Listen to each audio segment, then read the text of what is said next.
and welcome to Frankly Speaking, the podcast that gains access to real and inspiring people. Today's guest is ex-boxing champion John Conteh. Very pleased to have him in our company this evening. Before I speak to John, I'd just like to make our usual announcements. We'd like to welcome our sponsor for this evening and hopefully that the next few podcasts, the House of HHH. I'll explain in a little bit more detail. The object of the House of HHH is to organise within local communities, encourage people to take part in their communities, and their actual quote is helping to make our communities home. And we fully support the idea of that.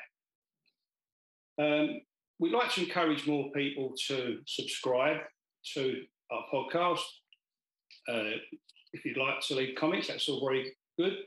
But if you could at least like it, because we appreciate our guests coming on and sharing their stories with us, their time as well. And I think it's a sign of respect to them as well. So if you could do that, we'd be very grateful. Also to let you know that you can see the conversation this evening via YouTube and Amazon. You can hear it on Amazon Music, Spotify, iTunes and Podbean. As usual, we mention charities that we do support, which is the Alzheimer's Society, all the fantastic work they do for both victims and their families. We continue to support Change Your Life, Put Down Your Knife, the fantastic work that they're doing, trying to draw young people away from violent crime, particularly knife crime. And we also continue to support Casual Minds Matter, who meet every Monday night in Burnley, in a community centre, and they very much support men's mental health, and hopefully that will spread further around the country and beyond. Equally, I'd like to thank Mac the Hat Media for all his support and technical advice. But the main man today is John Conteh. So, John, let's get down to business. Welcome to Frankly Speaking.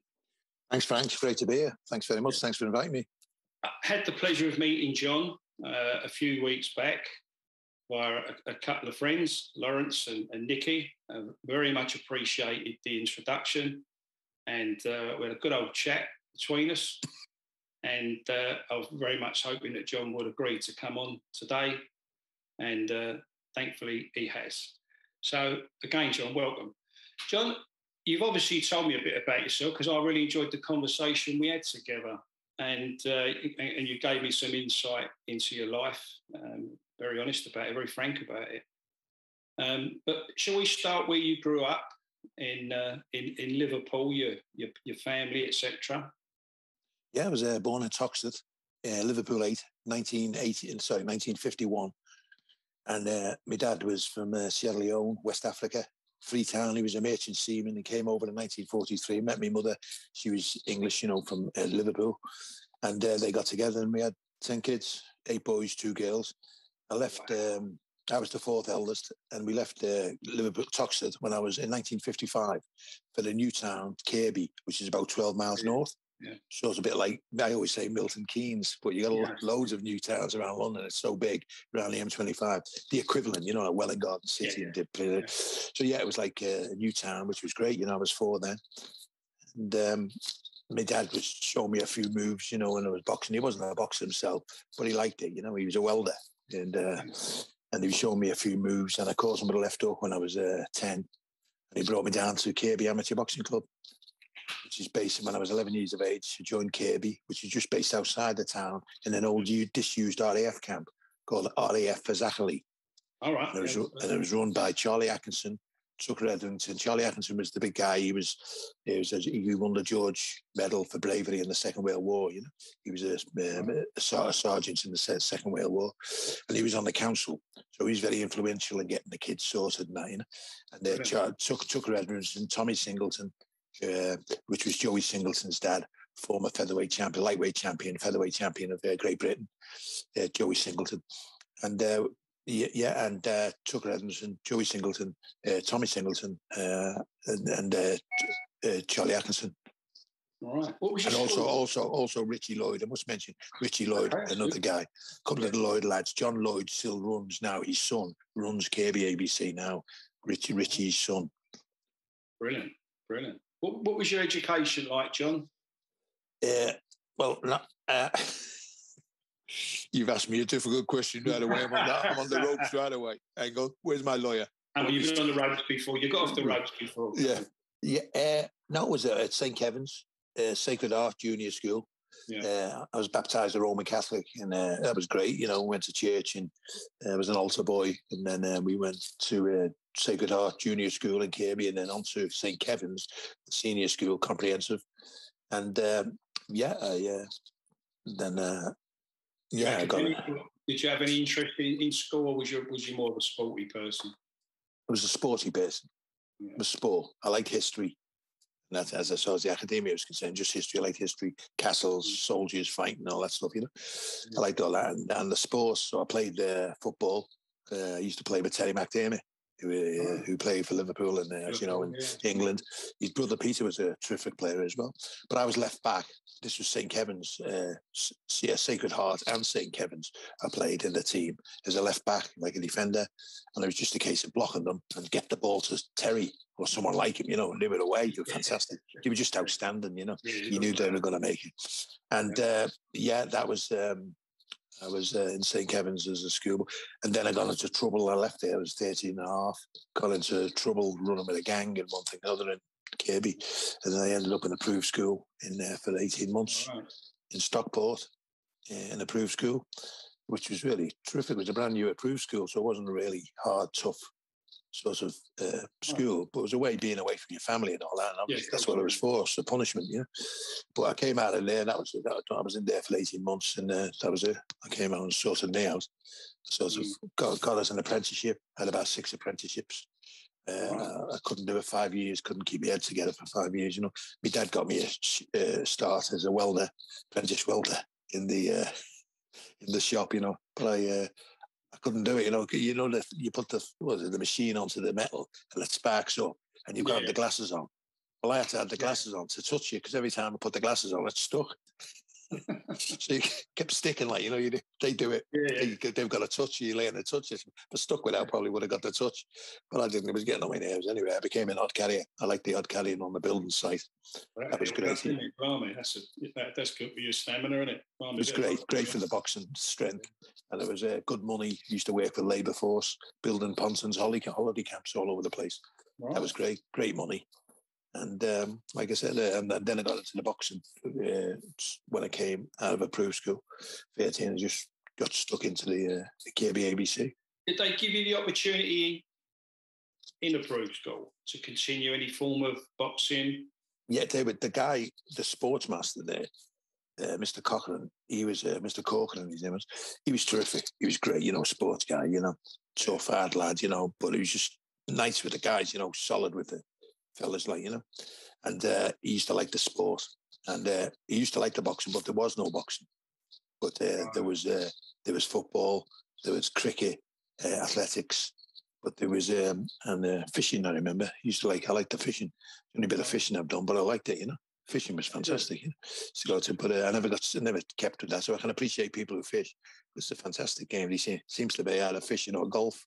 Well, I took up golf later on. Well, still very popular.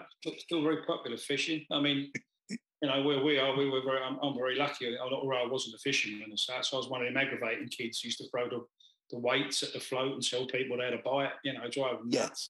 Yeah. Threatening to throw me in the ponds. And we lived not far from Hempstead Heath, so there was a great choice of ponds, you know, around Parliament Hill Fields. Yeah, exactly. That's where we're trained over the ponds, Highgate ponds. Yeah, I know. Yeah, we used to see the fishermen. So you mentioned Terry McDermott, so I'm assuming you're a Red, are you? No, I say I don't follow football. I suppose everything. It's No, it's just a gag. You're a red. Now you just confirmed you're a red. No, it's a Scouse gag, and they always come back to me and say, they start telling me about what Everton's doing, and I just follow it generally. Now, there's 10 in our family, you know, and certainly all the boys seem to follow one or the other, I think, mostly.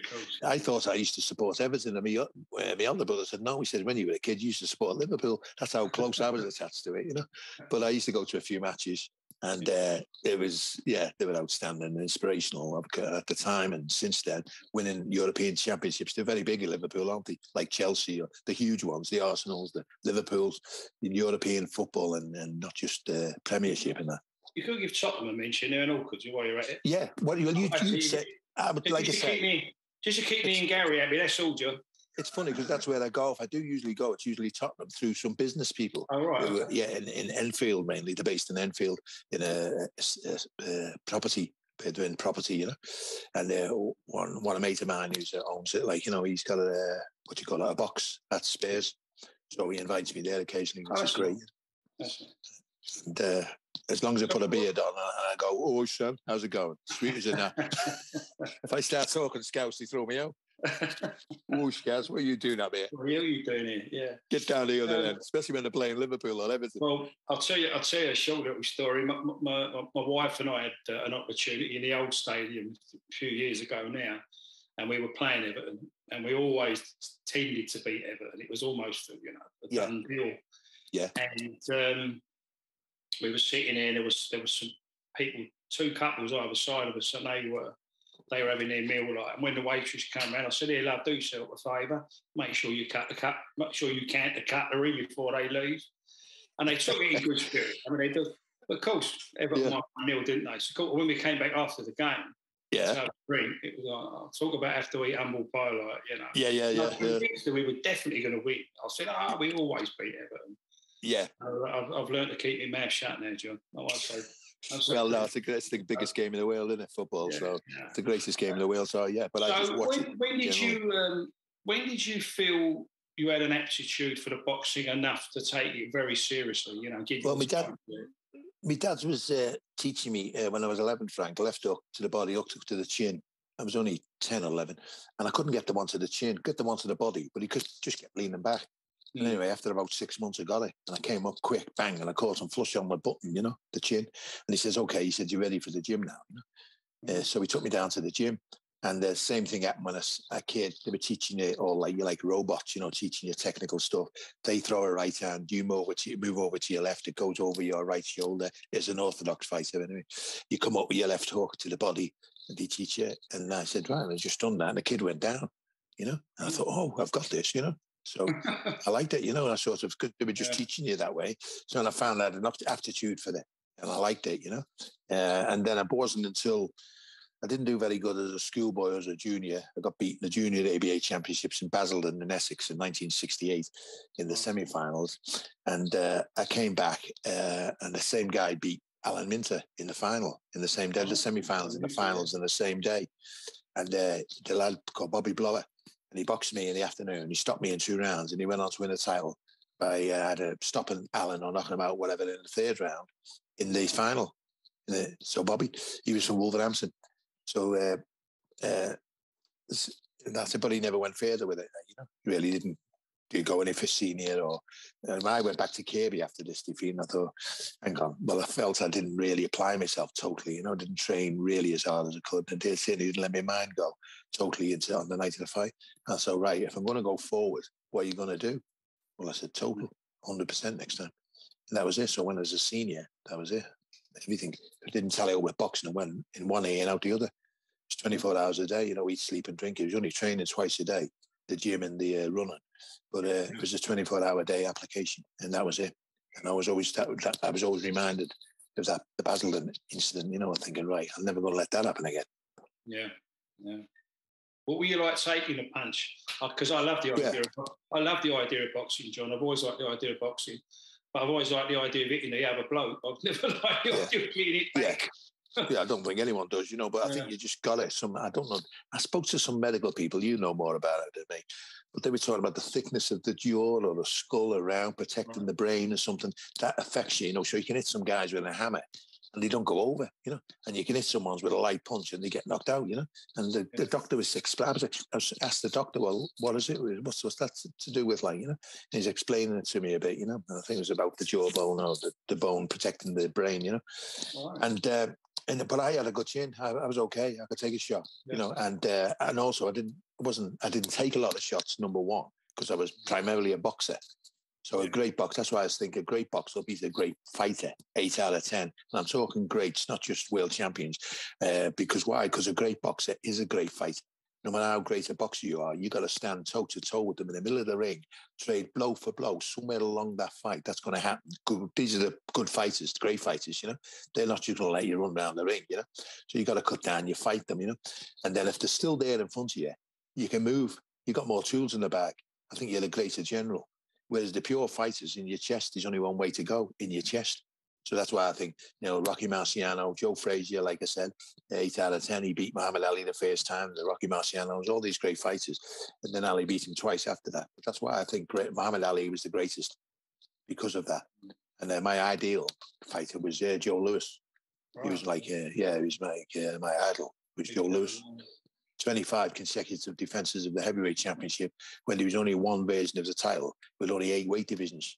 Now I've got 17 different weight divisions at least, you know, with 4 or 5 big major versions of the title, which is great, by the way. Half a stones, it's great for the fighters because some can't make their higher weight. They're too small to get the higher weight, but they're too big to get to the lower weight, the full stones, I mean. So they brought in the half stones, which is great for the fighter, you know. And I lost the thread of what I was saying now. Well, we were talking about taking the punch, really. Yeah. So I'm going to miss 2 to get 1 in, but I could take a shot, you know. Mm-hmm. I only had one. I got stopped once in the fight against Said Muhammad, Matthew Franklin, in the second challenge for the light heavyweight championship in Atlantic City in 1980, and I got stopped in 4 or 5 rounds, you know. But again, I think I was, you know, I felt I wasn't in that. I was over the top anyway, physically. The lifestyle outside the ring was affecting me, I think, really. And I was training as best I could, give it the best shot, but I don't think that response was there. What do you think was your best weight, John? 12 and a half stone, light heavy. If there was cruiserweight, which is a cruiserweight now, light heavy was called cruiser then. Then anything after 12 and a half stone was officially heavyweight. So my first 20 fights were heavyweights because they thought it was going to be a heavyweight, you know, be able to compete with the heavyweights. And but no, as you go higher, it's not just big. They're not just big. They're good and they're powerful. You got to be able to punch as a heavyweight. So I could punch as a light heavyweight, but not as a heavyweight, you know. Ideally, now you've got an actual cruiserweight between 12 and a half and 14 stone, which would have suited me. Terrific. But it didn't kill me to get down to 12 and a half. I was strong and fit, which suited me at the time, you know. The alternative wasn't on. But I remember my last fight as a heavyweight was I boxed twice on his bill. Muhammad Ali boxed in 72 in Croke Park, Dublin, when he fought Alvin Blue, when he fought Johnny. No, I fought Johnny Mack. Yeah, he fought Alvin Blue Lewis. And then the next year in Vegas, Las Vegas, when he fought Joe Bugner. And also on the undercard was John H. Tracy. John was from Bethnal Green, welterweight champion of the world. And it was billed England versus America, and we beat them 2-1. Joe got a punch decision against him. He was a great fighter, Joe, tough as nails. He's a great chin. He never got turned over, you know. But just Ali was. I have to say, John, you've got a great memory, mate. You've got a great memory. Well, I always say, I'll never forget what's his name. I walked into that one, didn't I? Oh yeah, I've got to stop that. I'm allowed 6 Scouse gags in London now. They've cut me down to 6 gags. Yeah, Gal, edit this. Yeah, what was I going to say? Well, listen, I don't know how many weeks ago it was when we met down in the city, but my first impression when I saw you looked very fit to me. For a man your age, you look very fit. Well, I jogged 2 miles, just jog easy. I run once a day, just nice. Right. I didn't want to run, but it's better than nothing. And I'm out there and I enjoy it. Just go slow as long as you're out. Then a few exercises, and I play golf twice a week with the different charities I'm involved with. Variety Club, Sparks used to be a big one, a children's charity. Yeah, 30, they used to do 30 up there a day. Variety Club do 25 during the season. Sparks used to do 30 during the season, but since eight years ago, they joined Great Ormond Street Hospital, Children's Hospital, and they don't have any golf now. So that's great, obviously, for Great Ormond Street, whatever suits them is good. But Sparks don't have any golf, but I still play individual charities, but I still do the 25 with Variety Club, which is the biggest. So on average, I'm doing 2 a week with the charity. Well done. I'd ask you what your handicap was, but I don't know a thing about golf. Oh yeah, 12. I play off 12. I play off 12, you know. Like from one real scratch, which is great golf, obviously a scratch golfer. Then it goes up to 1 to 28 is the highest for the men, 36 for the women, you know. So when you start, you're going to be more than 28, you know, you're going to go around in 128, if not more, 200. But as you keep playing, your handicap comes down, you get your first handicap of 28. As you keep playing, it comes down. It's better you get. I'll be honest with you, I mean, I've only ever played crazy golf. Yeah. Well, that's what I play. Most of us, we think we play golf. No, we don't. Not according to the pros. I can't imagine it's crazy golf. Well, one, I can't imagine hitting the ball. I certainly can't imagine some of the distances that they do. But there you go. Both practice makes perfect. So as near as you can get. Did you do another sport though? Did you football, swim, run? I was a good runner. I used to be quite. I did used to run at the school. I did used to do triple jump. You know, the hop skipping. Yeah. And that was only because of a very good sports teacher that came along and took all our scruffy little Herberts and was determined that we wasn't going to waste our lives. And he made us all run around the school, and he timed us. Well, of course, after we went round the first corner, we all stopped running, but of course he's timed us. We ran round the last corner, and he really walked the best part of it, you know. And he said, well, listen, we'll be here all night, you know, until you actually run. Well, then once you start running, you tend to try and want to overtake the bloke in front of you. And I just happened to come round the corner first. Yeah. And he said to me, do you realise you're only so many seconds behind the boy that runs the 440 metres for the school? Yeah. I had no interest. But that's fair play to that bloke as a result, you know, of his interest in me. I did go on to represent the school, and then he introduced me to that. But yeah, a bit of athletics. I like athletics. And now, do you have a routine at all? If you did do it, would you jog? Would you run? The knees aren't too clever now. I'm honest. Right. The knees aren't too clever. And there is a gym next to where I work, a couple of doors away, so I do try and get in there. Yeah. But no, I used to like running because, as I said, living so near the Parliament Hill Fields and Hampstead, you didn't need anybody else to run with. Whereas football, you need other people to play with. Whereas running, I could just go off and I still walk over there. I walk over there That's a great venue or facility to have over there. I must admit. Oh, it's fantastic. Well, London's like that. I always see it as four cities in one, with the equivalent. Like you just mentioned, Hampstead and Highgate Ponds and all that. And I take it they've got the equivalent in each quarter, with the river running through it all. Yeah, fantastic. No, it's lovely. It's lovely. Very peaceful over there as well. When did you win your first cup, shield, or fight that you really felt I'm going somewhere here? Yeah, when I was just a kid, a junior, just won a cup for KBABC. One of my first fights, and you win a little cup and then a little medal, and you collect them all. My mother kept them all, you know. And then, but the big ones came with the commitments of it as a senior. Like I said about the junior earlier, once I decided I'm going to commit myself to this totally, and that was it. Then won the ABA title the middleweight ABA championship in Wembley, 1970, and then the following year, 1971, as a light heavyweight, the ABA light heavyweight championship.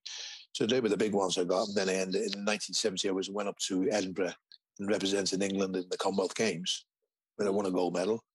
And then I went over to Europe, and I sort of failed miserably there in the first round, I think it was. Just got beat on points, you know. Yeah. And my mind wasn't on it, you know, really. It's just experience, you know. I come back, it seems to be I'll go so far, I'll have a little fall and then go back and say, assess it again and think, well, hang on, what happened there? You know? When did you first come to, when did you first come to London, John? 1971. At Prof with Georgie Francis from Islington, North London. And because you go where your manager is when you come to London, north, south, east, or west. So if I was there, my manager was in South London. I would have trained at the Thomas a Becket in the Old Kent Road where Sir Henry Cooper trained, or I think it was the Butcher's Arms. I'm not sure if that was North London now or East London, but it was East London or West London, you know, the equivalent of. Certainly Terry Lawless he was in the East End with John H. Tracy and all that, Repton, those type of, that side, and West, on the West. But my manager was George from Islington. So he based all these fights were in the gym was in Hampstead, and we used to run over the Hampstead Heath. Yeah, nice to see you when I was a kid. Yeah, not going to make you sound a lot older than me, by the way. But no, it was great. I loved it. Just anything to make it harder. You put your boots on. Used to have Doc Marten boots, little lead weight to my hand. That's the way. Once I failed as a junior and all that, I thought, right, I'm going to really commit myself. I'll never lack full tank of petrol, you know. I'll never lack fitness, you know. Yeah. And it's fantastic then, you know, you beast yourself, you're running against fighters after them, you don't win but you ends up in a race usually over the heath, and you win half the time, you know what I mean? But it wasn't because you didn't give it 100%. Didn't matter. Just as long as you give 100%, trying to win, you know. And that was it. And then you get in the ring on the fight. It's fantastic. The harder it gets, the fitter you get. Yeah. 2 minutes from where I'm sitting here now is what's left of it is a little turning called Dale Road. There used to be a pub on the corner called the Mitre. It's flats now. And we used to see George, because they used to be, they're still there, funny enough. They're like 4 railway houses, and his brother used to live in one of those houses.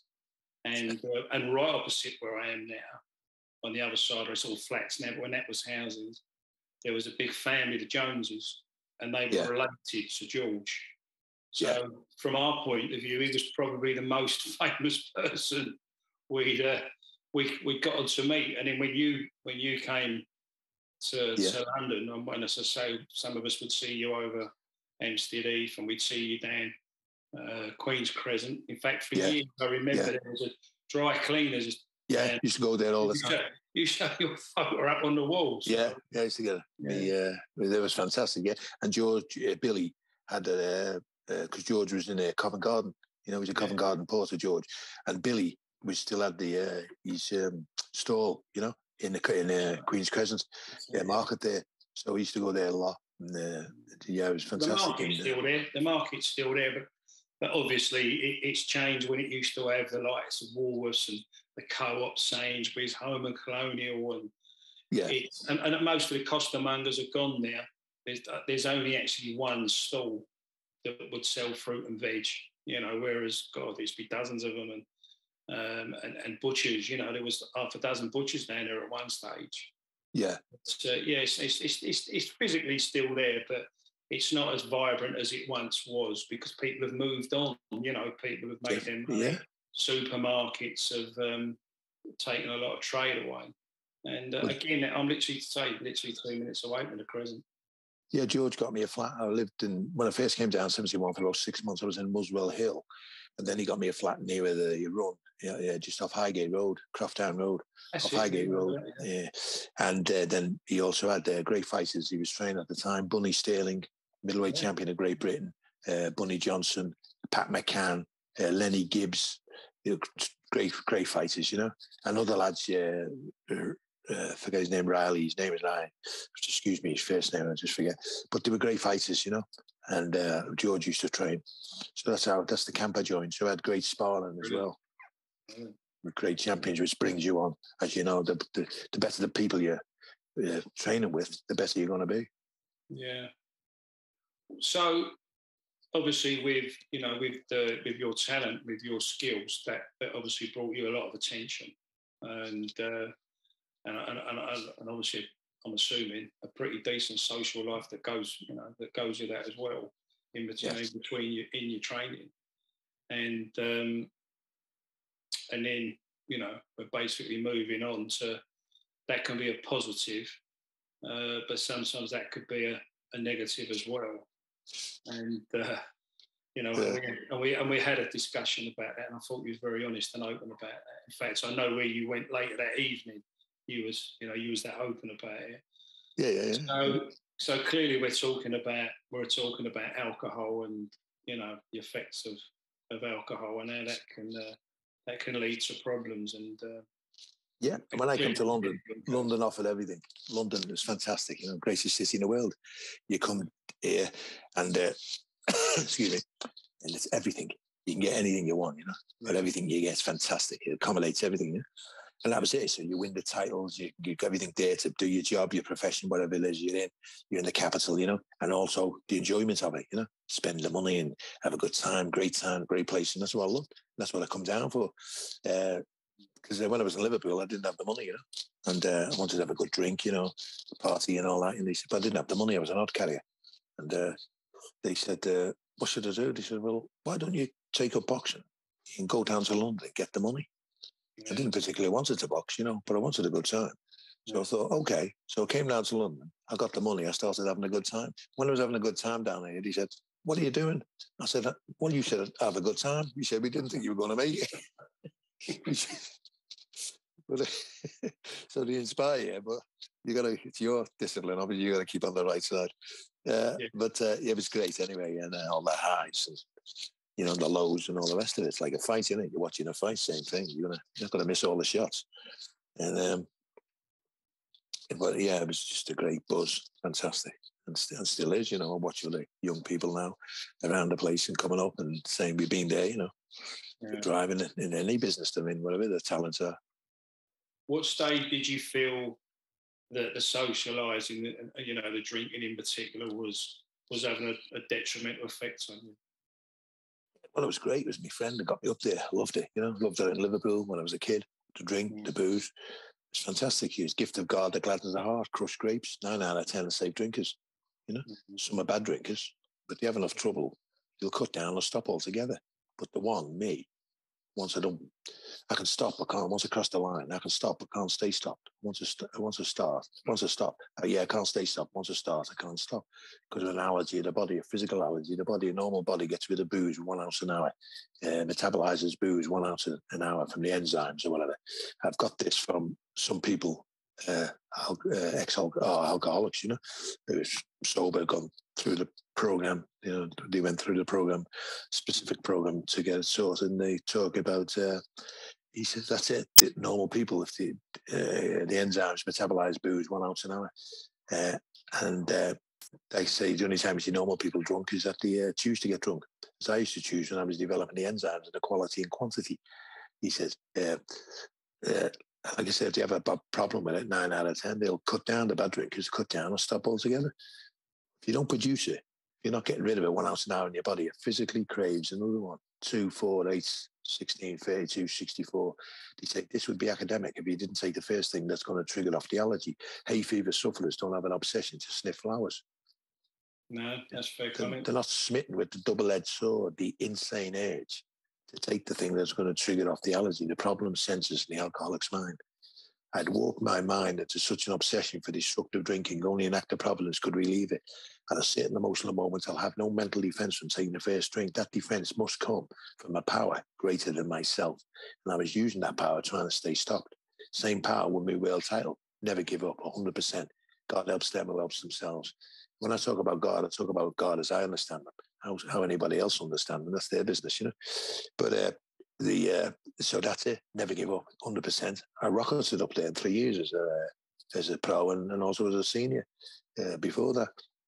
And I used the same mental attitude towards the drink once I was getting into trouble with it, to trying to stay stopped. God else, as I was myself. But I always picked up the first drink. I always picked up. So coming through withdrawal one morning in 1989, after 24 hours on the drink, 3 hours sleep, I woke up with the terror, the 4 hideous horsemen, terror, bewilderment, frustration, and despair. I'd been there many times before, but I was fed up with the fear. I used to grab the Bible. I believed in God, and I used to pray. I said, God, don't let me die, He said it was the 3rd biggest killer illness in Britain, the 2nd in America. Be first to do it honest on the death certificates. The only illness that tells you haven't got it, an illness of denial. Brain seizure, heart attack, liver damage, certain forms of cancer, manslaughter, murder, suicide, accidents. It takes a lot of people out, don't even drink. So I'm not knocking, remember, I'm not knocking drink. Drink the gift of God that gladdens the heart, crushed grapes, they can handle it. 9 out of 10 handle it. And the ones who can't, who are normal drinkers, they'll cut down or stop, as I said, But the alcoholic, I can stop, but can't stay stopped. So that was 1989 coming through withdrawal one morning. I got rock bottom on us amidst all that fear. I was fed up with the fear. I just wanted to know why I was there. So I took a drink 28 hours ago. Why? It made me feel good. Took the restlessness, the irritability and discontent away. Gave me that sense of ease and comfort. In effect, it was my God. I realized that morning. It was a great God. Then it became my enemy friend. And that morning I realized. I said, well, hang on. What's going to happen if you get sober now, if you come through this? I said, I got rock bottom honest. I said, I'll drink again. Why? Because I've always drunk again in the past with the strongest willpower, with a higher power. I couldn't draw any other forces down I hadn't already drawn down in the past. In the future, I couldn't draw any other higher forces. So I said, hang on a minute, John, you're in hell. You may not survive this now, but you're saying if you do, you're going to walk into a place, pick some of this liquid up, put yourself right back where you are now. Yeah. Do you want to do that? No. You're going to do that? Yeah. Do you know what you're saying, John? You're going to do something you don't want to do. You know what you're actually saying? You're mentally insane. What you're saying is that you're mad. And I got out and thought, this was 1989. I thought, that's why I was in front of a psychiatrist 8 years ago, or 7 years ago, 1982. I was in the Charter Clinic in King's Road for alcoholism, just opposite the Chelsea Potter, there, Radnor Walk, I was sober. I'd been in there about a month or whatever. I remember one of the meetings with the psychiatrist. I looked across his desk and said, Doctor, am I an alcoholic? He just looked at me and said, yeah. I came out of there 3 weeks later and had a drink to get over it. I couldn't understand it. So anyway, I thought I hit rock bottom, and I thought I'd have to be locked up now in a cell, and even there I could get a drink or a drug. I was taking a bit of cocaine as well. So although I wasn't a drug addict, I would have been if there's no drink. They say, what's the difference between drink and drugs? He says, it doesn't matter which side of the Titanic, or swapping deck chairs on the Titanic. Using one drug but no, but the booze was mine, and that was it. And I hit rock, but I thought I have to be locked up. I wasn't a bad person trying to get good. I was a sick person that didn't understand the sickness until that morning. And he said the longest journey was afoot from the head to the heart. It took all the pain of active alcoholism to get into my heart. What I was admitting to in step one is I was mentally insane. How could I have fought against anything like that? How could you say your ego was nuts? But I was rock bottom, I was ready to listen. Simple truth, simple facts that you're in front of the doctor there, He says, yeah, you're an alcoholic. It's an illness. The obsession to pick up the first drink triggers off the allergy. Once too many, hundreds not enough. Plus the first one that does the damage, Because and that was it. Then I got hope. The second step, came to believe that a power greater than ourselves could restore us to sanity. I was using that power, but never understood it. Then I got there and I'm listening in my mind's eye, God, as I understand him. He says, no, you've got it, John. He says, I'm God, not you. He says, this ain't boxing with your power, my power. We'll join forces. We'll go out there and win those titles. That works in those games out there. In this game, I don't need your power. He said, what I need is your powerlessness. He said, but I can't make you powerless because you've got free will. But in relation to taking the first drink that morning, I understood I didn't have free will. Forget God's higher powers. I was in front of a doctor, scientist, I don't know, whatever. Unless he was making it up to accommodate his fee or to entertain me. I take it he knew what he was on about. I didn't. He was treating an illness, the obsession, the obsession, a mile away from insanity. And that was it. I said, what shall I do now?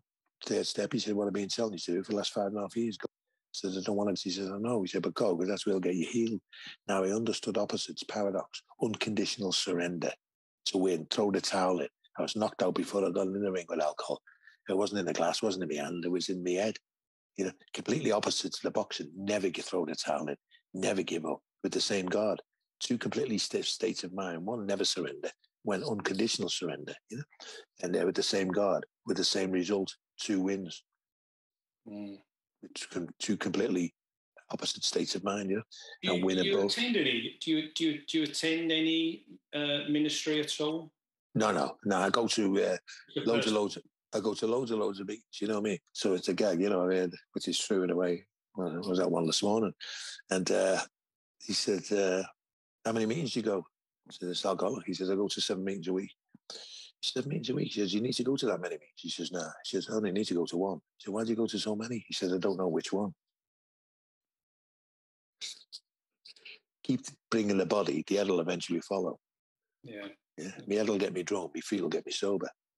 Yeah. Keep bringing the body, because you can't understand it, you see, especially when you're new in, you think, You know, what is it? You know, what is it? What you're dealing with is what the doctors are dealing with, and what society's dealing with, you know, as well. I hope you don't mind me saying, John. I mean, you know, on the night we met, I think it was a Thursday, and you know, we had a chat, didn't we, beforehand, before we went to the networking event, and at some stage, you left and you were going to a meeting. So Yeah. You're not just talking about it; you are doing it. You know. No, I go to meetings. I just, you know, just many meetings make it easy. Few make it hard. None make it impossible. It's the most successful outfit since to be learned how to crush grapes to deal with alcoholism. You know, and like I say, I love to drink for other people. It's fun. Like I say, the gift of God, the gladdens the heart, crush grapes. It's terrific. And some, you know, a bad drinkers, I said all that, you know, and so. Yeah, I just go. You attend a program. I attend a program. That's good enough. You attend a program. That's I'm sure. And that's for people. You know, that's good. I can only one of the ideas of that because you're talking about not drinking. I haven't had a drink one day at a time. That's the other thing too. About one day, what that meant that morning, I got that one day at a time. I'm gonna lose the track here. I haven't had a drink one day at a time for 33 years. 1989, I hit rock bottom, and I got it. So one day at a time, I haven't had a drink since then. So they're coming through that morning. And yesterday when I was there, I called it today. Tomorrow, if I get to tomorrow will come. I may not be there with it, but if I am, I'll call it what I call it now, today. In reality, I live one split second at a time, one breath at a time. The rest is in my head about normal planet. So when a bit of fear about a drink very rarely comes in, because when it did come in, I'd be off and running, you know. But now, when it comes in now, very rarely comes in. A bit of fear comes in, you know, and then I laugh. Because one part of the program is that you do a fear list. Why do we have these fears? Wasn't it because self-reliance failed us? Self-reliance is good as far as it goes, but it doesn't go far enough. But now relying on an infinite power rather than finite self.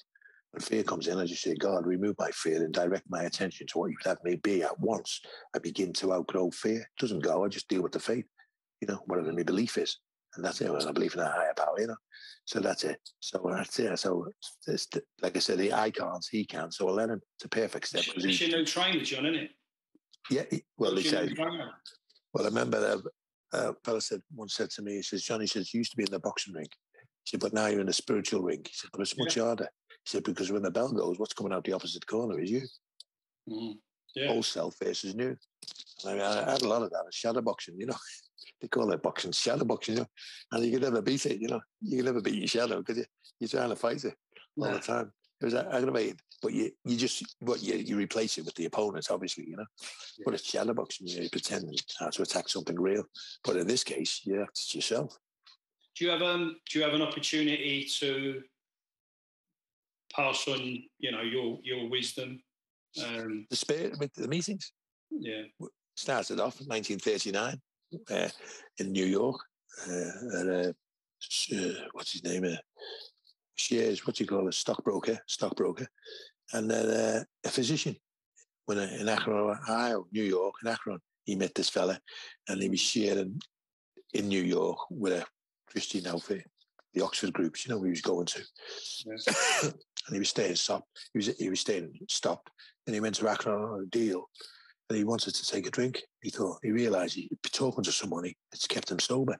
So he rang up the church or whatever it is, and they put him on to this doctor who couldn't stop drinking, you know. So he went round to his house, and that's how they began. One alcoholic sharing his experience, strength, and hope with another. That's the beginning of it. So it's, you know, that's, you know, that's how I do it. You know, give it away to keep it. Yeah. You pass on to someone, pass the message on. You passing the message. I'm not the message. I pass the message how I experienced it myself. You pass it on to the next suffering alcoholic. Yeah.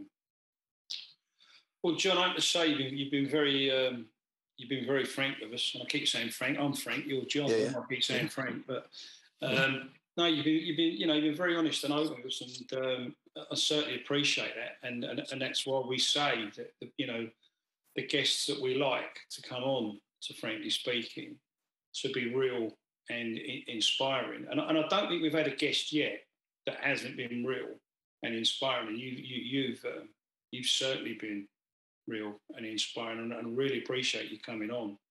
And I feel it's just you're just sharing with another human being, you know. And I'm sure they'll recognise, they'll identify whoever they are.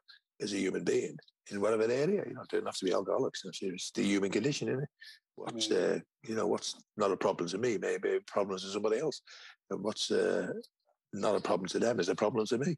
You say type of thing, but talking about it, sharing it, that's what it's about. It seems to be, and that's the highest indication of that seems to be in the politics. You know, people in there talking these problems. First of all, accepting the problem. Yeah, we have a problem, right? And then talking the best way to deal, red corner, blue corner, whatever it is, to sort it out. You know, and getting it out, but through the dialogue. Talk. He said, if I don't talk it in here, I'll drink it out there. Can I just ask you one thing? Sure. Go off. I know it's me ego there. I take it into the program and say, well, it's self-esteem, fear, pride, and all that, which is, I've said all this, and I'm thinking, why didn't you just talk about boxing? You know, and you didn't even talk about me. I'm talking me. Why didn't you just speak to Frank about boxing, you know, about the titles or who's coming up and all the rest of it? And I just, then it's like the big hammer in the head saying self-centered, selfishness. You're just talking about yourself, but it is my favourite subject because it's the thing that keeps me alive. Obviously. Well, when we met, we spoke about lots of different things, and if you remember rightly, we did actually talk about God as well, which you know people see it in different ways. You know, they see the spirit in different ways, and so I think in the course of that. Probably half an hour we spoke. We talked about Liverpool. We talked about boxing. Oh, good, yeah. We talked about alcohol. We talked about God. So I was fortunate enough to have a certain insight into you anyway, which is why I wanted you to come on and share that with people, because you know you do speak. You know you're an eloquent speaker. You know how to conduct yourself and explain yourself, and I think that's going to benefit a lot of people. If they see the life of yourself, you know, come to terms with different issues, and more to the point, do something about it. Then that really is inspiration. You know, that's the bottom line of it. I'm not just saying this to sort of get off the hook, but that's the bottom line. Is whatever it is. It's my motive is to help somebody out there who's just suffering alcoholic, who hasn't even come through the doors of or encountered an answer to it. You know, let's say, or if they haven't, they're only early on. So that's my motive is to help somebody. Fantastic. I respect you for doing it, John, as well. I respect you for doing it. Yeah, thanks. Well, you made it possible by team. Well, I'm just gonna again just thank our sponsor for today, House of HHH, and the projects that they intend working on in the future. And obviously, I want to thank Gareth for his help and advice.